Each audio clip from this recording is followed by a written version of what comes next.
नमस्कार दोस्तों, tractor and तरुण के इस एपिसोड में आपका स्वागत है। जैसा कि हम जानते हैं, खेती में अलग अलग कामों के लिए अलग अलग उपकरणों का इस्तेमाल होता है, जैसे कि टिलेज के लिए रोटरी टिलर, कल्टीवेटर, सोइंग के लिए सीड ड्रिल, प्लांटर और हार्वेस्टिंग के लिए हार्वेस्टर। तो वैसे ही अगर सब्जियों की खेती की बात की जाए या फलों के बागों की खेती की बात की जाए या इंटरकल्चरल वर्क की बात की जाए, तो यहाँ पर रो टू रो चौड़ाई काफ़ी कम होती है। तो यहाँ पर हमें स्पेशल ट्रैक्टर्स की ज़रूरत पड़ती है, जिन्हें कि स्पेशलिटी ट्रैक्टर भी कहा जाता है। तो अगर आप इन कामों के लिए अगर ट्रैक्टर देख रहे हैं, तो आज हम आपको बताएंगे आपको किन बातों को कंसीडर करना चाहिए। तो देर किस बात की, चलिए देखते हैं।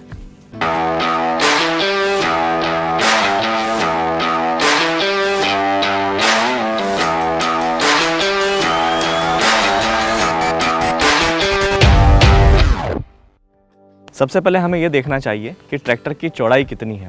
ट्रैक्टर की चौड़ाई आपके काम के अनुरूप होनी चाहिए।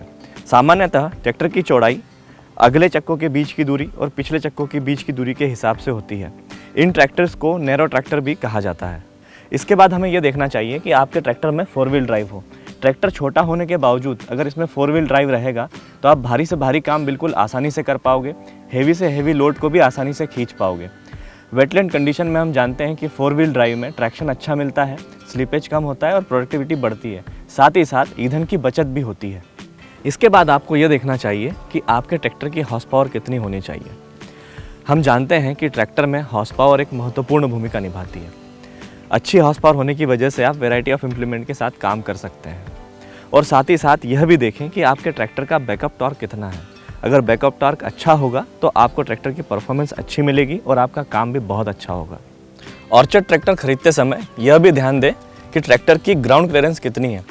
अगर ग्राउंड क्लियरेंस पर्याप्त मात्रा में होगी तो बर्न क्रॉसिंग करते समय और कृषि के कार्य करते समय आपको कोई अड़चनों का सामना करना नहीं पड़ेगा। फलों के बाग में और सब्जियों की खेती में ट्रैक्टर टर्न करने के लिए जगह काफ़ी कम होती है। तो हमें यह भी देखना चाहिए कि ट्रैक्टर की टर्निंग रेडियस कितनी है। टर्निंग रेडियस जितनी कम होगी उतना ही कम से कम जगह में आप ट्रैक्टर से टर्न ले पाओगे।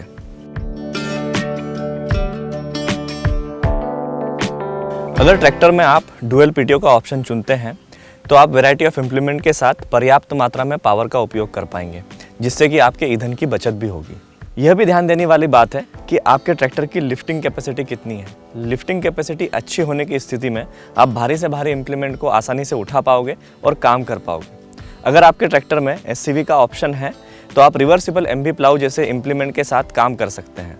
जब भी हम ट्रैक्टर खरीदते हैं तो ट्रैक्टर चलाने के कंफर्ट पे और एक्सपीरियंस पर बिल्कुल ध्यान नहीं देते, जबकि हमें दोनों बातों पर विशेष ध्यान देना चाहिए, क्योंकि हम कंटिन्यूस काम करते हैं और इस वजह से अगर कंफर्ट अच्छा होगा तो हमें थकावट नहीं आएगी और लंबे समय तक हम काम कर सकते हैं। ऑर्चर्ड ट्रैक्टर खरीदते समय यह भी देखें कि उसमें चढ़ना उतरना कितना आसान है।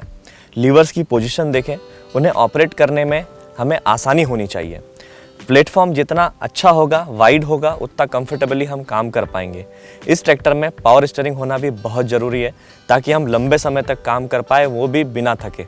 एक और ध्यान देने वाली बात वो है सीट की बनावट और उसका मटेरियल चेक करें, क्योंकि सीट ही ऐसी चीज़ है जिस पे आप घंटों बैठते हैं और अपना काम करते हैं। ये जितनी कंफर्टेबल होगी आप उतना ही काम लंबे समय तक आराम से कर पाओगे। तो दोस्तों, जब भी हम ट्रैक्टर खरीदते हैं तो कुछ बातों को विशेष महत्व देते हैं, लेकिन हम जानते हैं कि ट्रैक्टर से हम कई तरह के कार्य करते हैं। आज के एपिसोड में हमने जिन चीज़ों की बात की, अगर उन बिंदुओं को आप ध्यान में रखकर अपना डिसीजन लेंगे तो एक बहुत अच्छा ट्रैक्टर खरीद पाएंगे। इसी तरह की जानकारी पाने के लिए देखते रहें ट्रैक्टर एंड तरुण।